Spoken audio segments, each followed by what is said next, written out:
Tam точно görünen ok değil mi?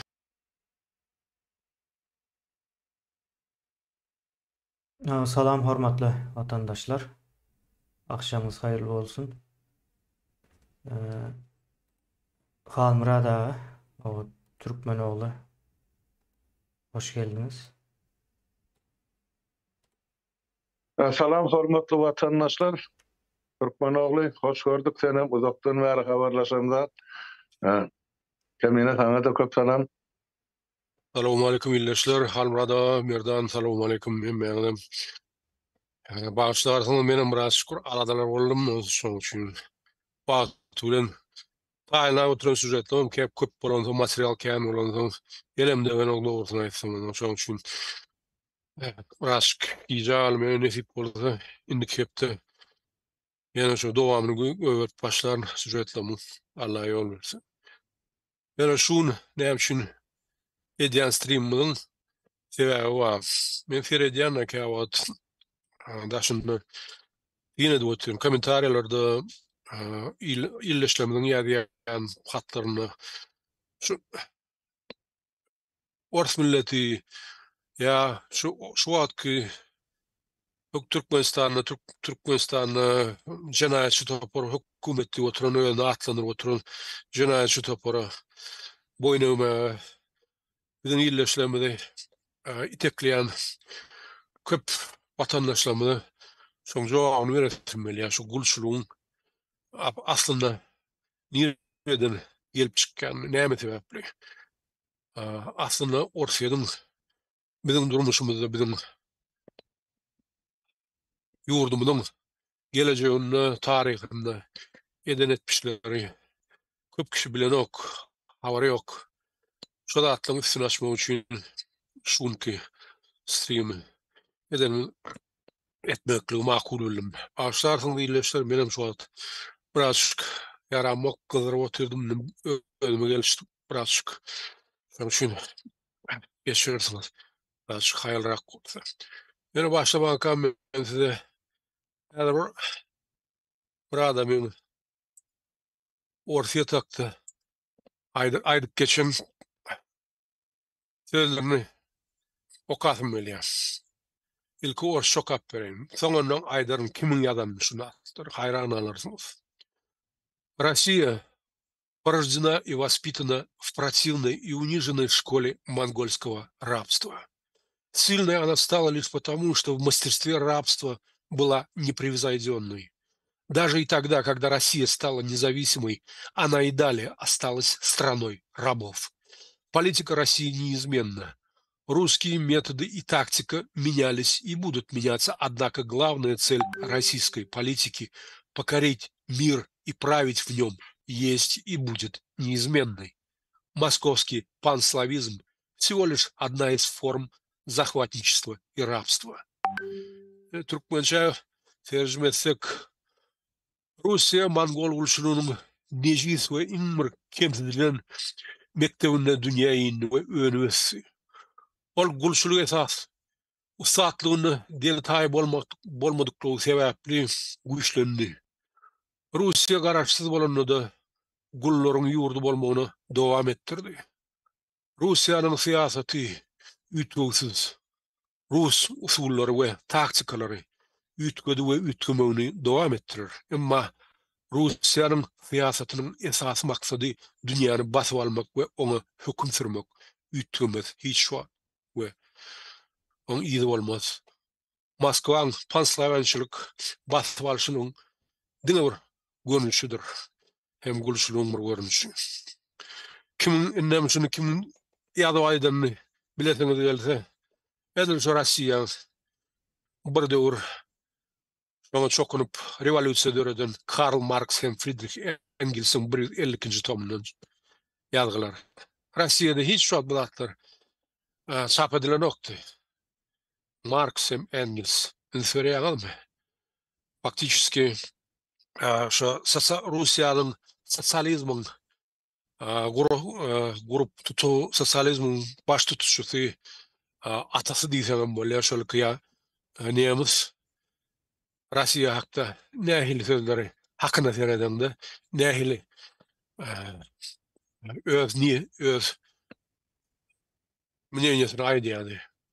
Marxyň ortaya taktı diýen zatlar känin täm ona mintak okalar ýöne şunçyl şunu şu sebäpli başlarsyn braşk. Sen bunu halmada temur özüm kömege dowam etdim. Özüme gelen braşk başlasyn. Balar Türkmen oğlu eme vatandaşlar bir asır kovalansam kent alın 100% ekrana çıkıp görülme mümkünçülüğü yok. Yani şu halde gelip bizim paylaşan şu ne bilelikte kemine için size maglumat getirmeye geçirmek makul. Türkmen oğluna açık bolyan zady meselem şol şimdi çoğun aydiyalı da bizim vatandaşlarımızın arasında var da iki ay yine orsiyet güýçli döwlet ay yine şu bundan üstün çıkacak döwlet yok, näme yok, plan yok, bir beýik milletdi. Yani aslına teresen beýle dälekin hatta o orsiýetin öz içinde doğup bulanyp belli bir derece yeten halk tarapyndan ýa-ni okulyan ulu şahirler, yazıcılar, filosoflar şolar öz döwleti, milleti barada ýazan atykan negativ ýazgylary bar. Negativ diýmek ýa-ni aýyplayjy görnüşde ýa-ni öz milletine şolar ýalyny, şolar ýa kemçiligiňiz bar diýip aýtman başaran şahsiýetler bar. Ine şolar mysal getirilýär.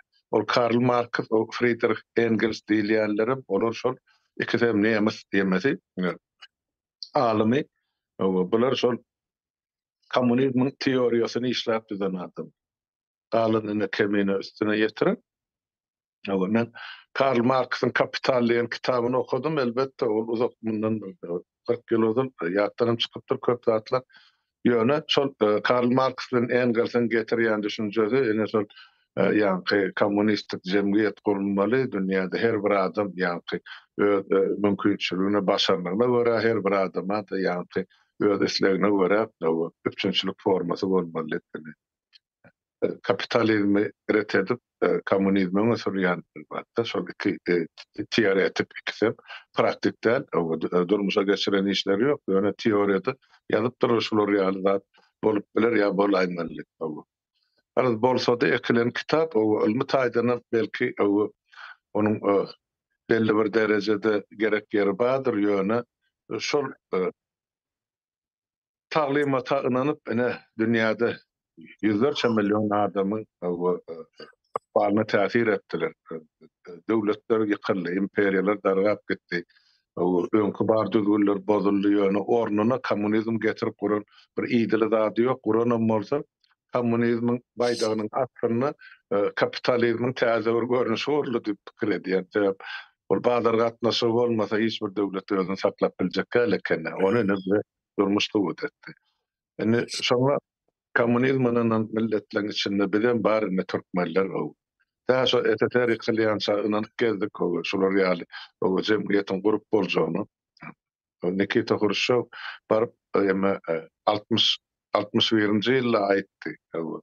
Ene 80-nji ýylda Sovet halky kommunizmde ýaşardy 1980-nji ýyl.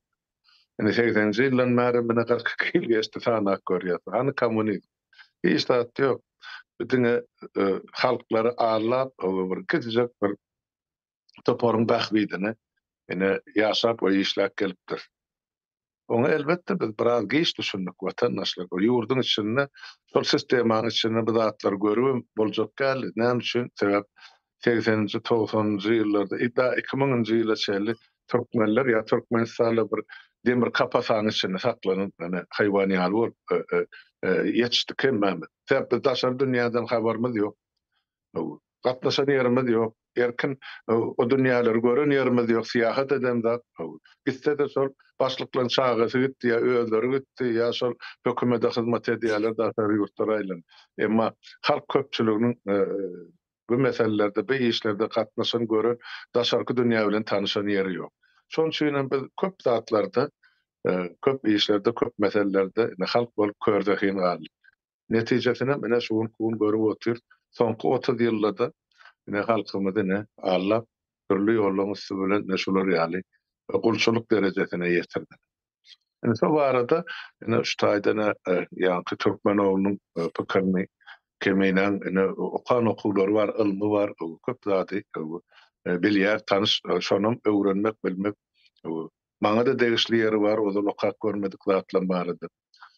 Şonuň üçin halkymyza peýdaly bolar diýen maksat bilen şuňky gepleşe gornadyk. Ikinji tarapam maňa kän adam hat ýazdy, jaň etdi. Soradylar, anmana da ýa-ni şu Türkmenowluň jany bir sagmy nirede ýitip gitdi, 3-4 ay boldy. Estemizat diýensen ene bilem ene bir sebäp boldy şu gepleşe geçirme. Şonay da indim gysgaça ýöntemany Türkmenowly aýdyp berer, kemine dowam eder, üstüne de näme goşmaly bolsa menem bilenimden aýdyp berer. Men bir Şonay da. deme goşaýyn bu taýa. Türkmenowluň başda aýtjak bolan zady. Orslaryň bir kommunizm diýip bir näme ananyp gezdiler-de 70 ýyl ýaşatdylar diýeler. O 70 ýylyň dowamında inanan adamlaryň, ýa-ni ideologlaryň aslında aýdan sözler orslaryň garşysyna. Indi bu taýdan meniň o düşünjek bolýan zadym o has başgaçarak bir zat bolmaly. Ýa-ni ors milletiniň temamyzyň adam o bir gulçulukda gulçuluk bir ors milletine mahsus bir zat. Ona bize kommunizm ýa ýene bir zat diýip tapawdy ýok. O şey edip getirdi, yerleştirdi. O kommunizmin bir ýa-ni ideologiýanyň özem bir o aslında dogry däl. Ýa-ni teoriýada gaty köp zatlar bar diýe adamlary garyp we düşünjesiz, sowatsyz jemgyýetleri özüne inandyryp çekip bilýär. Bir näme sebäbi aňsat we gowdurmuşy wada edýärdi. Ýöne orslaryň alan kommunizmi hasan başgaçarak. Ondan hem beter. Ýine şonuň ýaly bir ýagdaý bar. Bu taýdaky mesele şu Rus milletiniň o gul bolmagy we gul adamyň edip biljek zatlary ýaly düşünşüm boýunça ýine o galandan bir kısa videolar var. Onu haçan görkezmeli bolsa. O aýdyrym men. O dogry aýtdyňyz, sag bolun. Bu kolanyş üçin men aýşakladım, näme üçin biziň şuňky temamy gulçuluk hem aň bilimlik. Orslaň politikasy, siýasaty asyrlar boýy alyp baran siýasaty tinedýän bolsaňyz asabyny şu Orta Aziýada halkymyzyň aňyndan lüboý bir aň bilimi köwläp arastalap çykarmak sebäbi kelletine pikir bolmadyk, aň bilim bolmadyk adamyny aňsat bolýar, guly öwürmek, mankur etmek. Şol siýasatda da orsiýet gatullyk üstünçüligi alybildi. Ne görüşmiz ýaly. Hatta şuňky Ukrainada bolýan atlaram görüp oturýarsyňyz. Ana şuň kakras şunlar Ukrainada şu 32-nji 33-nji ýylda Galadomor bolan siýasaty şuň bellenýär Ukraina halky bilen. Şonda 5 milyon Türk halky gyrylyp taşlady. Bolmasa şolar öz Slavian diýerler. Slaviançylyk diýerler. Hani bolýar bilen Türkmüşün bilen başga dinarym däl, başga din, başga millet, başga bedenimiň, tenimiň renkem başga ak däl. Özümkileri gyryp otursa näme diýip aýtjak bulara. Saňa waka ýönerden şu Karl Marx ýönerden diýenler bir döwür başga bir ýurdun üstüne zynjyr bilen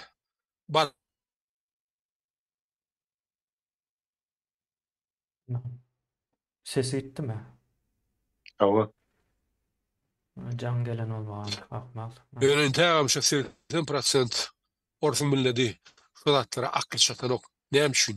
Sebäbi görüp oturýarys 80% hakykatdan orsiýetde 80% ilaty daja zagran pasportam ýok. Hiç şu andaşyna çykyp görmedik. Şo gul hökmünde keteğin içine saklap ahir beýnisini daşa gurun şol hökümet şol. Ýöne şaýda bir ýaman gyzykly bir ýene temasyny bar ýas. Hökümet diýmek, näme diýmek şo? Biziň köpüňiz düşünemok. Hökümranlyk, hökümdarlyk, prawительство diýäs, diýäs hakyna seredende, luboy ýurdun prezidenti, luboy ýurdun şol governmentini, başgaça diýende, işgäri, hökümeti, işedip oturan işgärleri hakyna seretsen.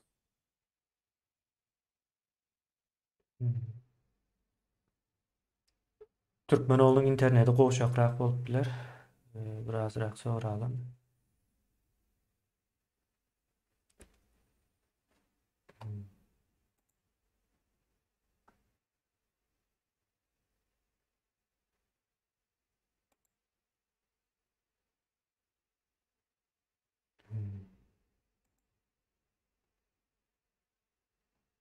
Olmasa sen idin dowam ediber Türkmenoglu gelýänçe. O kesildi. Şu wagt ýerleşler. Täzeden bağlanan wagtda internetiň ýagdaýyny sorarsa ýa-da bir gözden geçirmesini islärs.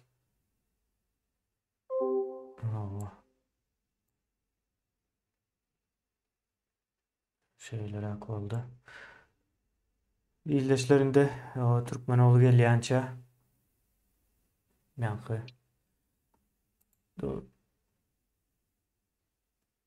Bağışlardınız. İtaydım önce. O internet gowşakrak bolup biler. Ene ben diýjek bolam şu biziň illeşleminiň köpüsi düşünen ok. Hakyna seredende Berdi Muhammedow kim bolýar?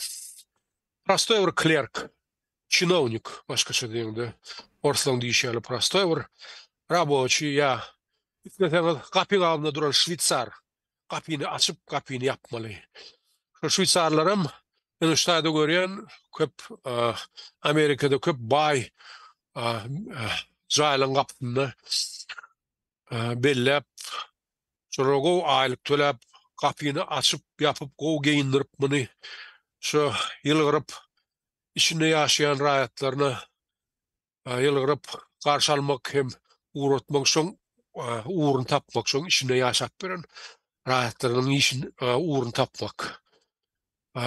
Prezidentim şoň gal adam. Näme üçin biziň milletimiz şoňa düşünesi gelen ok. Bul prostoy klerk, hiç hili. Prezidentim şoň gal bir şwitsar. Şoň eňinde näme ederseňem diňe gapyny açyp gapyny ýapmak. Şoň bar elinde bolan hökümdarlygy. Ene şoňa bar ýa.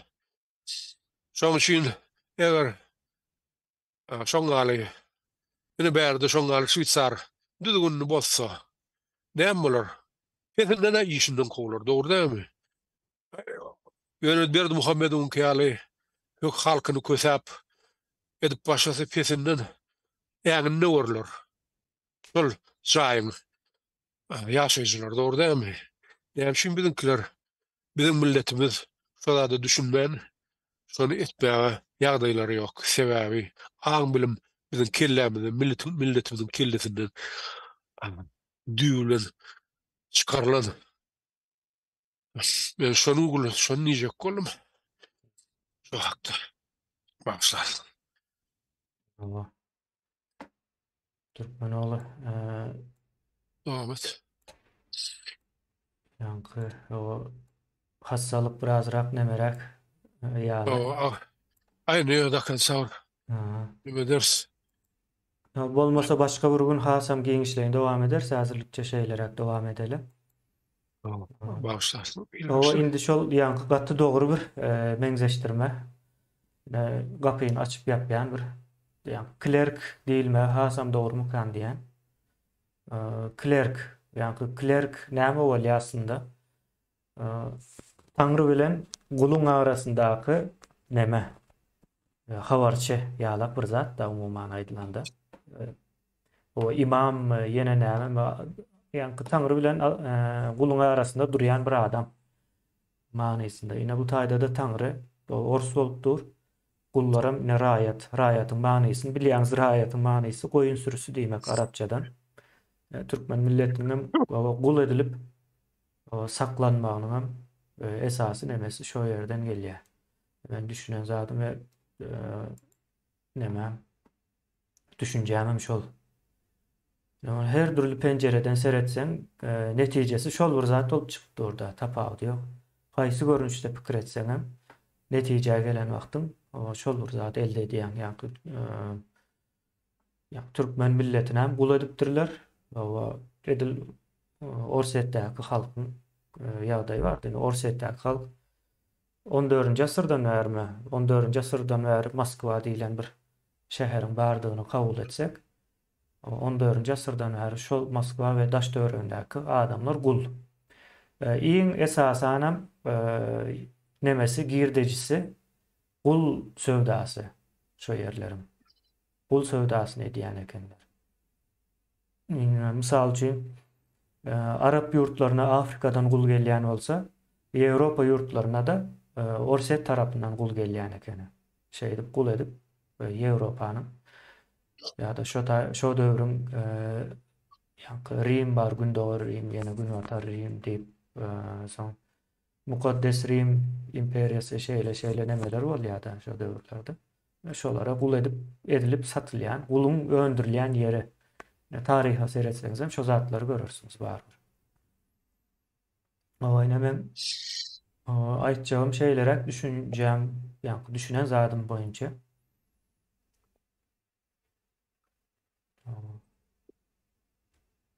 Arbrada senin siz dolara. Men o tarihten aňyrybaş bilimim ýok. Onyny kemine bilýär, okanylmyş ol. Hem sosiologiýa hem tarih bilinki näilim bolsa birinciden ýüzde tarih, ikinciden onun ýalan tarih bolup çykdy.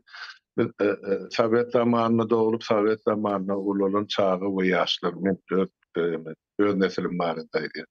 Bize okudylan tarihim berilen ýanky maglumatlarym bugün hemmesi bolmasa da toğsan göterimi ýalyn bolup çykdy. Onun üçin biziň men öwrenýän ýa öwrenler zatlamal atkan tarihten. Şol sany türk dilli milletleriň geçmişi ýa ömrü barada bizde tarihi maglumatlar. Juda az Türkmenistany bilim dagy hemme daha şol 17-nji ýylyň inqilabynyň soň başlanyny diýilen düşünjäni berdiler. Okan ýyllarda. Onun aňyrda gömürtük çarwa ondan oňa göçüp beren millet hökmünde. Ene biz şolar ýaly şekillendirilen millet. Sowet ýanky edebiýatyny ýa mektep kitaplary. Şoň üçin artykmaş bu taýda o notarial zat ýok. Men aýtjak bolýan zatym meni deňeşlerime emele gelýär. Ben özümden mesalalar bilen şol Sowet zamanynyň soňky ýyllaryna diýmän 50-nji ýyllarda doğulan şaharlar 89-njy 90-njy ýyllarda doğulan şaharlaryň ykbaly şol Sowet zamany bilen baglanşyk. Men diýjek bolýam şo netil şuun ýaşapýar şo Sowet zamanynda doğulan 40-njy ýyllarda da belki doğulan badyr şuun iki ýöne esasy şuun. Jemgyýetiň şol SSR zamanyny görülen köpesi şol 50-nji 60-njy ýyllarda doğulan şahar.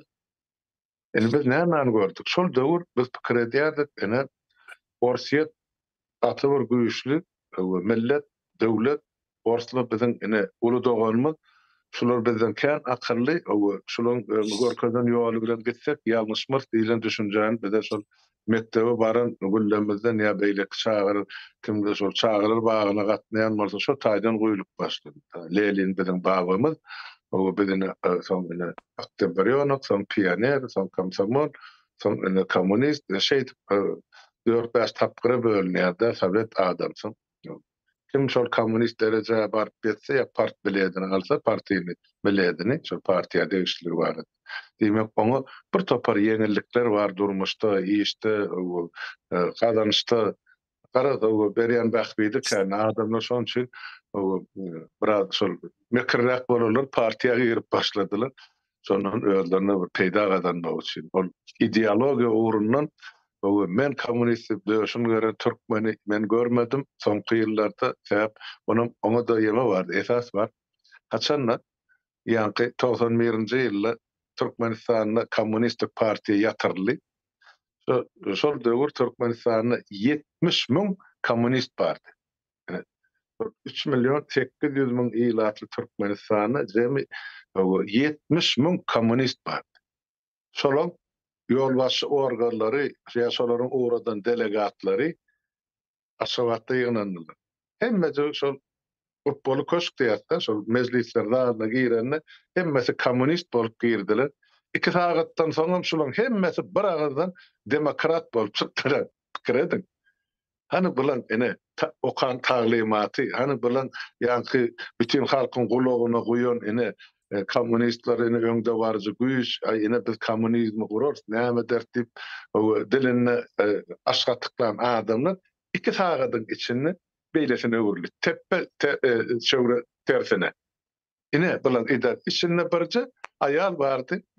Olam lelini görün, Zenan 18-nji ýyldym ýa 20-nji ýylda Moskwa barany görüpdir. Ady adamda Cemile Paltaýewa diýerler. Ol şo döwre ýa-ni 80 ýaş arka atan Zenan. Men kommunistim, kommunist borup ölerim diýip şo taýda apinde çykdaýdan ýekeje adam. Galary parbeledenden gaýtdylar. Ine Türkmenistanda 70 000 sany kommunistin 73 ýylda alyp baran siýasatynyň netijesi şol. Diýmek şolar, şo halkyň aňyny goýan ýa-ni bir propagandasyny özleri mınanmandy. Bular diňe şo partiýanyň hataryny şol taýdan peýdalanmak üçin bir peýda görmek üçin giren adamlar. Ine onsoň şo ýa-ni Karl Marx diýen gelsin, o taglimatyny dowam edýär şolar boldy. Bu tordy. Şo bilen ýapyrly iş. Ine orsiýetdekiler näme? Biz şu ulu ağamız diýip pörtge, ulu doganlar diýip, bir aýdymady bir döwür.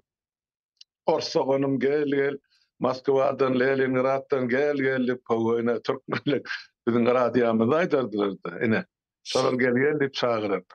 Ine olar biz olar beýik mekadiýa. Ine görkezip oturýar, maglumatlary seretsen Türk Rus halkynyň 70-80 götürmän ýa aýdyp oturda Türkmen ol şolaň daşary ýurdu göreri ýok. Hakykatdan hem şeýle men Orstiýadyň köp bir ýollaryny aýlanyp gördüm döwründe. Sonra şu oturan ýerine goňşy welaýata da çykanlar az. Şo gara güni bilen ýetişikli günüň uğruna şo nanatly olar piýada ýaşan millet. O Moskwada, Leningradda durmuş o Orstiýadan keter. Şo Moskwadan Leningraddan 100 kilometr eýlak ýa beýlak süýşden gene şonu Orstiýadyň halkynyň hakyky ýüzi ýaşaýşy görünýär. Ýöne meni gen galdyran ýagdaý ene şu soňky ýa-ni 24-nji fevraly çelin men özümden mysal getirýär. Men Orstiýadyň hökümetini halkyndan aýry tutýardym. Günäkär Orstiýadyň hökümeti Kreml, Putin we onuň töweregi diýip hasap edýärdim. Onu boyun almak gerek. Ýöne şol 24-nji fevralda başlanan uruş Ukrainanyň üstüne edilen şoluş ýok, diňe şol rejim däl, halkyň ene şu jenaýaty gollaýanlygyny görkezdi. 80 götürüm ilat pesenden şo Putinin başlanan uruşuny gollap çykyş etdi. Bu nähil beýle bolýar. 20-nji asyrda bir kitap okanatmy, dünýäde bolup geçen zatlar görenatmy.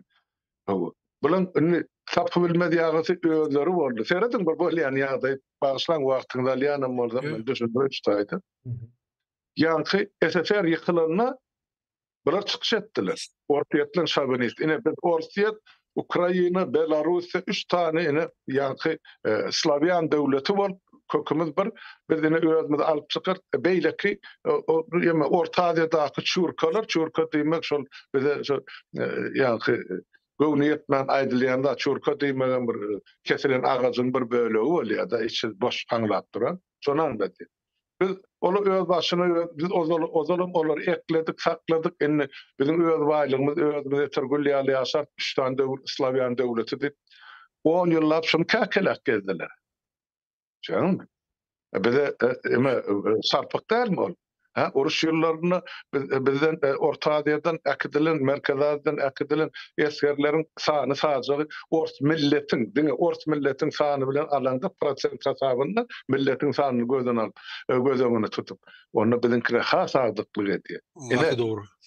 Alan Taňry, Alan Taňry ýalkamyzam şo boldy. Özbegistana, Türkmenistana eşalawlap ýetim çagyry getiril Orsiýetden, Moskwadan, Leningraddan, başga ýerlerden, zawodlar, fabrikler. Bizim enatalymyz giýje günni işlediler şo frontyň hasabyna. Erkekler fronta gitdi, denarlamyz hana giýje günni çıra bolmandan giýjelerini aýyň ışıgyny jorap, ellik dokap, ýanky örüp fronta uratdylar. Bary ýok, hemme kümüşini çöplep okladylar fronta. Şoň üçin Türkmenistany şol gadymdan gelýän ýanky ne altyn ne kümüş şaýsepler bardy. Hemmesini eredip ana metala urdular. Ene Türkmen halkynyň inni bugun kun bizene çurka bolduk. Şo işler eden üçin. Şoň üçin men ene matamym bar. Beýle kilenke masynyňkiler emma diraňarsyn, seretsin. Ýöne, inni şol beýik diýip oturan halkymy wasy bolup çykdy. 140 ýyllap şol Rus imperiýasy şol ýanky Göktepe uruşdýar alýatda ýanky atpravnoy toçky diýär-de ortalar başlanmys. Ýok, o da başlanmys aňyrda daha şowdan başlandy. Şondan bäri gyrgynçylyk gelip ene şol kunum dowam etdi dedi. Ol ýanky bilen näme bu Covid'in karşısını oylap tapan Sputnik we diýerler eksperiment görnüşde Türkmenlere urdular. Şoň üçin o kolalan adam üstüne yetmän amanadyny tapşyryp beren Türkmenistan üçin. Biz bir padopytny towşana urluk eksperiment üçin. O padopytny çurkalara o. Awa, ene biz ene şo nistaýda aýtmaly ýeri gelýärdi. Menem bir günde gözüm açylan adam däl, şo dowr menem bilmän ýaşan adamlaryň biri. Ýöne okulan kitaply gören durmuş ýurdun daşy hemme zat deňeşdirende hakykat ýüze çykýan eken. Ine şonu gördük biz. Ine şu geçen 30 ýylda. Biz 140 ýyllap ol emme ýanky Jöhütlen Ýewreýlen gemesi Maýse onun 40 Maýse ýok. Peýgamberi. Ýyllap öz halkyny aýlap gezipdir de açlykdan, horlukdan, döwlet tutmak üçin şeýaşylaryň içine arasalamak üçin. Biz de bolsa 30 ýyllap burnumuza boyun turup dakyp ağlap gezdiler. Ine gelmem düşen ýerimiz şu. Düşegimiz şu mahal. Guýuňam diýip. Ine şonaý daýynyp Orsiýet meselesini olar biziň agalymyzam däleken, Türkmenden akıllı adamlarım däleken, düýbün seretseňem wagşyňam teken. Bilen erteklerini de men geňerim. Beýle halkman erteklerini Türkmenle kinamalsa, pamuk diýdi, näme diýdi, o diýdi, döw diýdi, beýle diýdi. Bir topar zatlar bar da ýanky ora wayet ýanky ertekler. Bilen ertekini alsaň ýemeli diýdi gahrman. Onu peçin üstüne ýaty, edýän iş ýok, peç ondan onu şu ýanky götürüp aýlap ýörde samahot ýalyk bar. Ondan ene açyl saçagym açyl dürlü namatlar seçil. Onuň bisirýän adam ýok, edýän adam asmany taşyp gelýär. Oradan uçýan bilen diýim haly samalyody bar eken. Özlerine hiç tat ýok. Şeýdip ine biziň çağırlykdan ağlanıp gelen nesiliň birimen ona aýtmalylar. Ýöne soňra ýurtdan çykamyzdan soňra dürlü kitaplar okamyzdan soňra, dürlü milletleriň durmuşyny göremezden soňra düşünüp galyk. Bizi näçe oňlynlyklaryň dowamyny ağlap, oýnap biziň ırskymyzy ağzymyzdan alyp gelen hana şol döwlet, şol millet. Men 24-nji fevral çelli Ors milletini Ors hökümetinden aýry tutýardym. Inni bilýän, şolykdy bile. Bolu otordan süjetler bardyr, yüzlerçe gerek bolsa seredin. Olur, şu alınıp barlayan uruşu gutlap diýen sözlerini. O taşda Ukrainada çağalar gırılıp ýaty. En atalar o grazdan milleti uruşa hiç il daxily ýok. Şoň içinde de 30 000 goly Türkmenistany bar, 50 Türkmen pasportly. Olaram gırılıp ýaty. Muňa näme diýjek? Ene men ştaýda duraýyn, size söz bermek üçin, ýöne giriş söz üçin men şunu aýtmak isledim. Şo menim öýtsem bardy, Orsiýet bardy, hökümeti bardy, Putin bardy. Aýtmaly ýeri geldi, şonu şu gün aýtyp berýän size. Akras o merdan şu bir videoda başyny görkezse. O şonu häzir görkezä, ýaly böyle. Nemetmänke uzaklaşmakka. Nemeden. Gatı ayan görkezi ya da orsun milletinin iminde şol günäsi dugny. Vallahi yine onda başladalı O. 2 minuta yakın yani. Власти должны продолжать или закончить спецоперацию в Украине? Уже пора их бомбануть так, чтобы они уже там все... И наши ребята вернулись домой. Какие-то надо радикальные меры, потому что они так не успокоятся. Бережем там инфраструктуру, там все на свете. Да уже, уже что делать? Погибнут люди, они и так гибнут. Что делать? Я не диванный эксперт, да, я доверяю нашему президенту и понимаю, что есть какие-то глобальные цели, а чего это происходит. Такого предательства терпеть нельзя. Это ж нас Украина русских всех предала, понимаете, самым грязным, безобразным образом предала Украина русских. А что с ними делать? Вот так. Продолжать. Надо, как наши предки.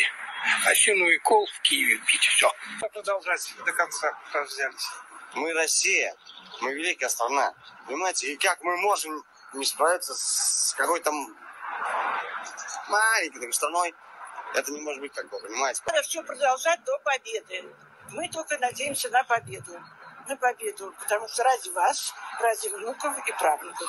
Только за победу. Ведь мы не согласны, что нацисты будут над нами командовать, правда? И наши родители воевали. Продолжать надо идти до победного. Конечно, хочется, чтобы все вернулись домой, живы, здоровы. Надо, чтобы пацаны сами шли, помогали своим ребятам. Ve iyileşler. O şeyler bir yağday bolyan zat. Öz kulağınız bilen eşittiniz. Ata-babalarımız ne edip bu meseleler çözen olsa şey edip çözmeli ya. Çözmezsin ama aydı yayına kırgınçılık yolu bilen diye gönü aydıp dur demek bular tarihden bilyeler hem zatından hem havar var. Umuman şu neme diye şu an Ukrayna'da bolup duran zatların hemmesi o tarihte de bolan taze zat değil. Ukrayna'da bolup duran zatlar. Yine hazır şu an edip duran işler näme? Ukrayna'nın yani elektrik yine näme o esası yani altyapı değil ya da şu zatlarını yıkıp Ukrayna halkını yani Zelenski'ye karşı koyacakmışlar. Dine şonu koymak için yani o tayt bu kışta ne açadım olacak çağlar, bebekler, o karılar var, keseller var içinde. Bunlar o zatlar yani insanlık tarafından fikir edip bilyen bir milletler. Putin gelip onu etmedi. Putin şu milletin içinden çıktı. Edil Kurbanuly'nun yani Türkmen'in içinden çıkışalı. Putin'in böyle şu milletin, şu zatlar aydayan milletin içinden çıktı. Yine şu taydaki qarry ayarları dinlediniz de hazır. Yine şonun yal ayarlar Putin'i o eceste. Putin'in ecesi şundan ütkeşik olmalı da.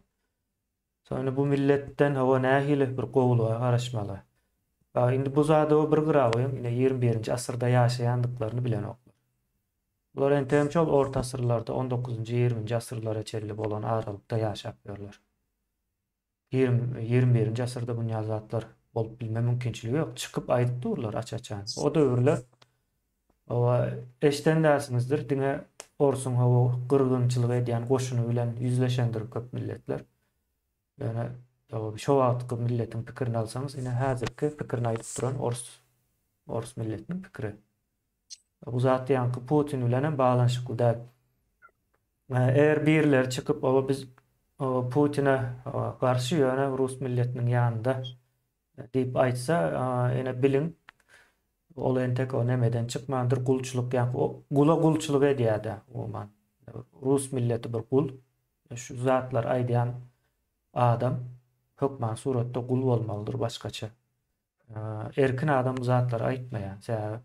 Şularyň aýdyp duran zatlary başga bir milletin, başga bir döwletin erkinligine ýa-da öz yktyarlygyna garşy aýdylan zatlar. Bunu diňe gul aýdyp bilýär, olaryň aýdan zatlaryna. O şeýdip bir nokta doýaýyn.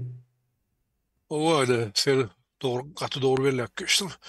Bir şu an İbn Arabı deyip komentariya diye Türkmen halk 30 yıl gulu diýäňiz. Muňa kim münäkär prezident veýa halk diýär. Bir zat düşündiren şu jygyma.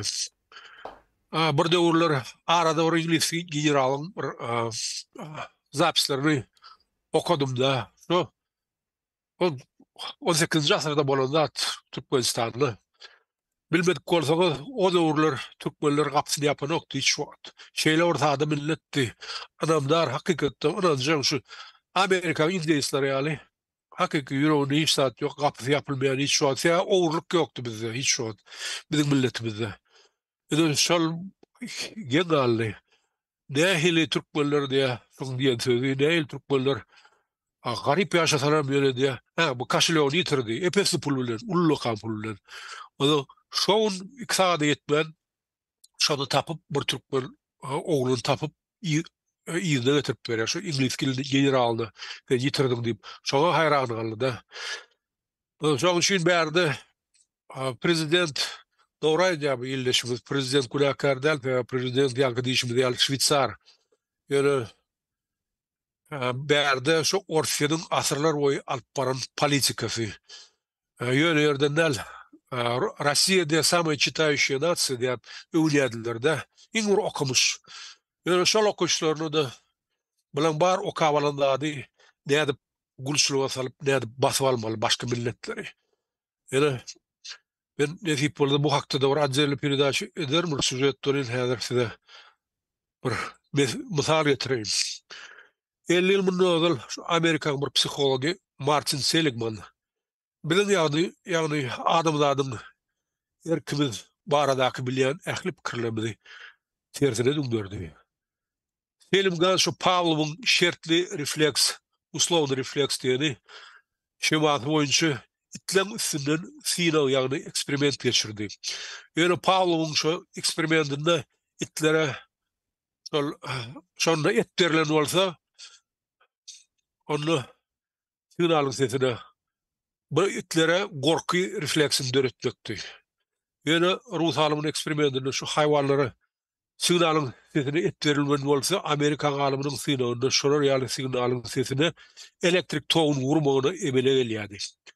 Itler bolsa wagtynda öň gaçmalyk üçin ýürüýte gurnalan zynjyr sistemasyna berkitdiler. Göreme olar ýaly köseçden geçen haýwan amatly şert dören wagtynda başgaça aýdamady. Başga amatly açyk ketege geçirilen wagty hökman suratda bular ýaly agyrdan gaçmany maýwelleme ýaly bolsa, emma Selimganyň synagynda oturan jandarlar ýekejesem turup gaçmany synaşyga bolmadylar. Gaýtap her bir täze elektrik togun güýji bilen beter çyňsap ýerinde turmaga gorkýardylar. Emma şol şertlerde öňde Sinawdan geçmedik gitdi bolsa, birinji togun gurgusy bilen ýeňilçilik bilen gaçyp gidýärdi. Sebebi daşymda zynjyram ýok, onitleň daşymda dağılgam ýok, hiçli begodam ýokdy da. Ine ben näme sebäpli şu diýesim bilen şonu sine diýagym şu daşyndan gelen bir vatandaşlarymyz ýurt içine girenlerdi. Уже Türkmenistan'ın cenayet ştopar уже ölürmen gorku vurdu. Bulara ýam atnaşaýasam başga sebäp düşünýä. Adam pahar уже daşyndan gelen erkinligi gören, erkinligi tagamyny daryp gören adam ýam aňsat kellesini aýlap bolmajagyna düşüp gatyp düşünýär. Şoň üçin näme etmeli ýa ýok etmeli? Ya da üzüm sesini çıkarman değmeler vaktlayınca. Şoň üçin näçe kän bolsa şu wagt daşynda näçe bizimkiler salan oklar. Korkýarlar salmaga. Sebebi şu wagt daşynda oturanlar hemmesi girse, şu hökümet dron ýerinde ýara galdyrmasa öldür açyk barsy. Hökman gaşyr. Şoňa etjek bolum. O ýene bir video bardy, onam görmelim biz häzir. Neme bolsa onam häzir şu taýda. O video herge şu diýiledi. Neme var ýa-da zynjyrly biriniň üstüne zynjyrly bolan adam ahir soň şu zynjyry öňde dakmaly boldy ýa-da. Öyle şolaňla ýaşa video. Beredeginde daşary ýurtda başga ýurtlar, başga milletlerden kanagat etmeli. Kulşuluğut kana etmedik. Devlet öz halkını devam edip oturanı. Digle ünsilce sözüydü adam. Dahil öz atlaşacaktı. Hani koydu görköz. И сегодня основная задача стоит в том, чтобы быстро и, самое главное, эффективно, как можно дешевле, избавиться от всего этого, от всего того, что находится в зоне умирания. Почему мы говорим быстро и эффективно? Потому что прежде всего все эти люди, которые требуют к себе социального отношения со стороны государства, они проедают ресурсы, ежедневно проедают ресурсы. Неоднократно мы говорили, что эти там всякие нищие, эти там учителя, врачи почти каждый день есть хотят. Во-вторых, они все в будущем, опять же, нищие пенсионеры. До 1 мая установить плановые показатели общей смертности населения. Грубо говоря, не хватает денежных средств, да, но надо вспомнить о том, как мы же все россияне, русские люди, мы прошли и голод, и холод, и все, что только не прошли. Надо просто задуматься о собственном здоровье, стать поменьше питаться, например. У нас в сельской местности проживает сегодня лишних 15 миллионов человек, которые для производства сельскохозяйственной продукции с учетом... Yine ayıpları bilen övünen bir millet. Ayıplar var. Yine bizde de şunya problemler var diye. Yine biz o ağaçlıktan hem o her türlü hem geçen azrağıyıp o çıdamlı millet diyecek oluyordu. Şu sözler kattan geliyor. Türkmenistan'da da o Türkmen kat çıdamlıken o entegem o çıdar bu zatlara değilen yani demeyen yer. Aydiyalarda yine geliyen yerini yireken değilsen şu taylarda var.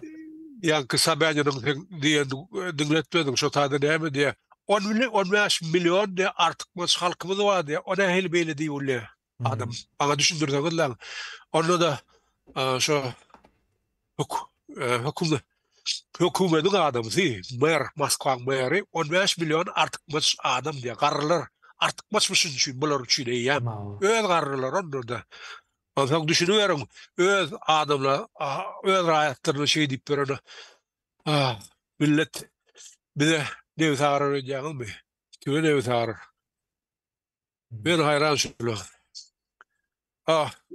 Muallimler olsa bunlar için gedaylar. Muallimler, doktorlar, şu adaylar alayanlar bunlar için geday. Rahatlar. Olan gereği yok diyorlar. O ne hilbeyle oluyor. Ben düşünüyorum yok. Logikasılacak zat derler. Normal любой обществоda şungal diyen adamını işinden ağırda dursun. Böyle suda çekip böyle basarlar. Yani orsiyette bu в порядке вещей.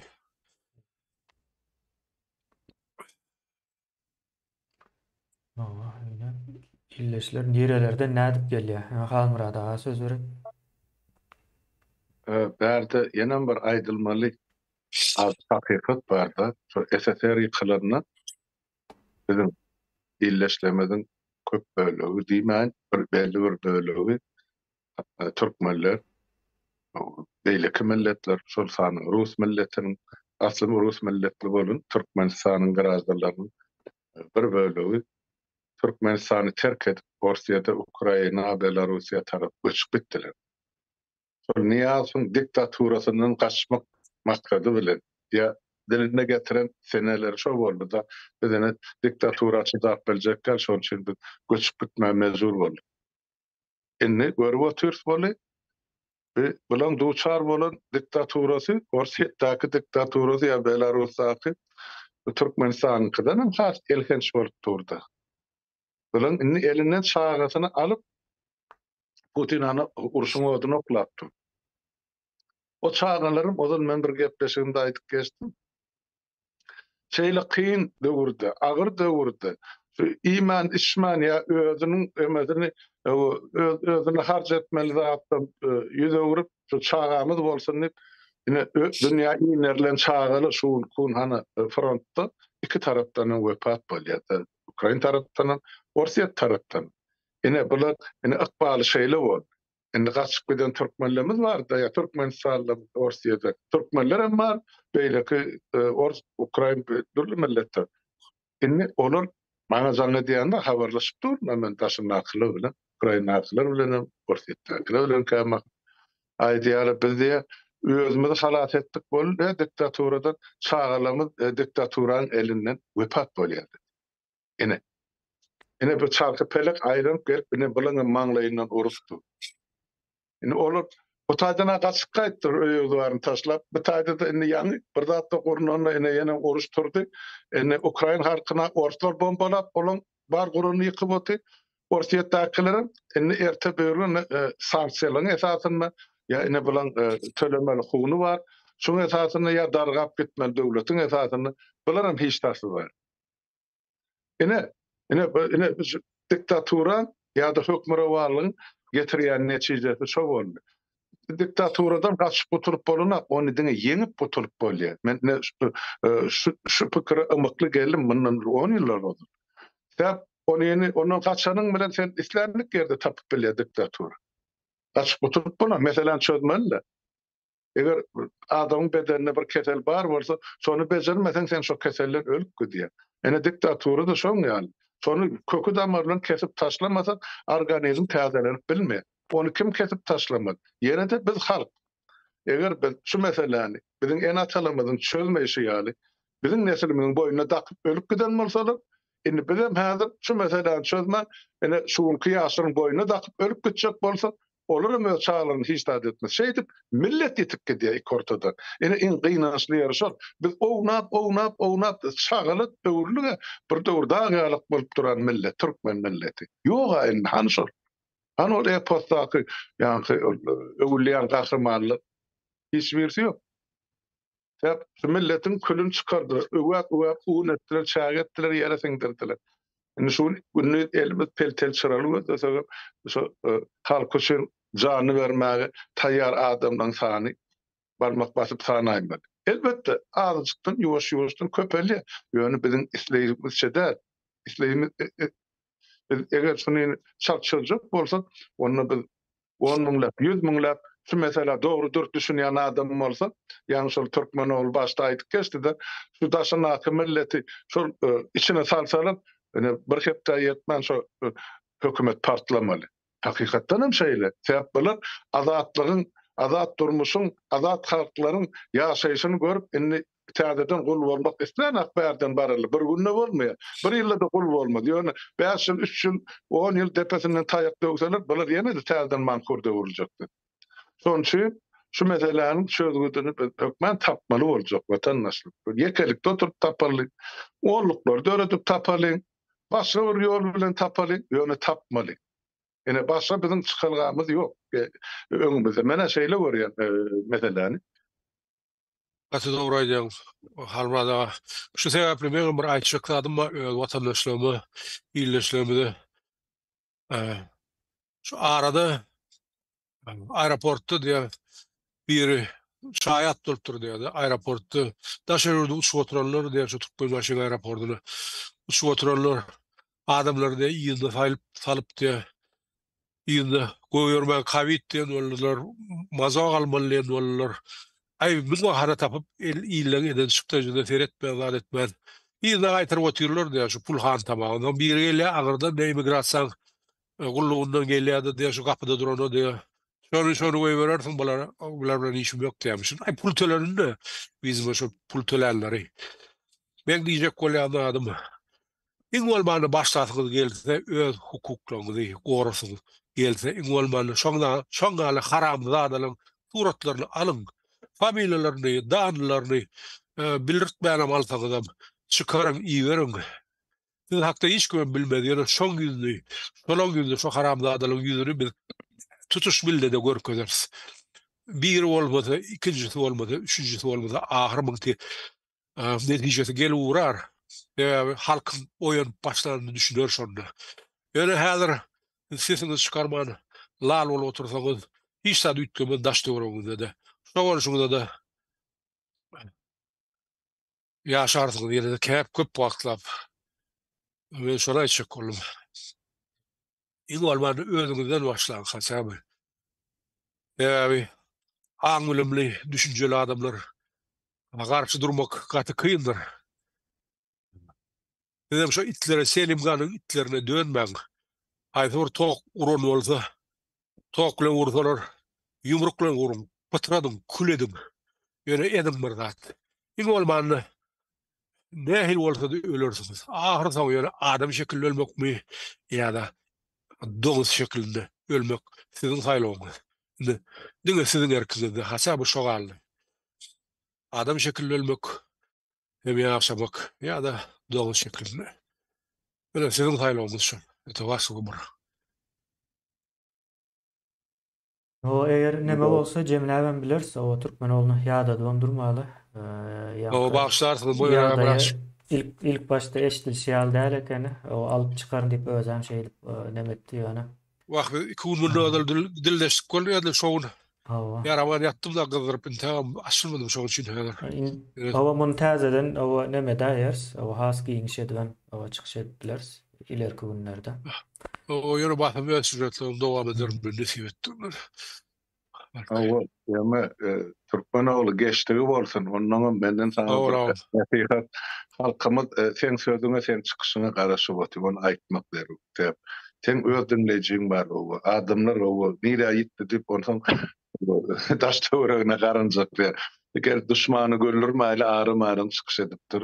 Ýöne şuňky temany elbetde östürüp aňyrlygyna alyp gitmek gerek. Aýtjak bolýan adam şu Orsiýet Federasiýasyny şuň men şol SSR ýykylan wagtyndan bäri alyp gaýsak Türkmenistanlylar diýip alaýna Türkmenlimen asly şol Türkmen pasporty eline bolan adamlar. Sany 700 miňden 1 million aralygy bardy diýip şak edýänler. Olardan öňden çağalar hata barsak şuň şol ýarym million bilen 700 miň aralygyny bardyr. Aňyrky şol gaýdan adamlaryň o sany. Şuň neberesi bilen hatatmasa. Indi şolaram Putinin rejimi goşuny çağırýar. Uruşa çağırýar. Äkidip Ukrainaň garşysyna uruşdurýar. Indi içinde wepat bolanlarym bar. Olun birini aýdyp berdik. Kim geçiren gepleşigimizde. Ýani oňa da Putin o gahrman adyny takypdy. Demek şol gahrman adynyň eýesi aňyrda bar.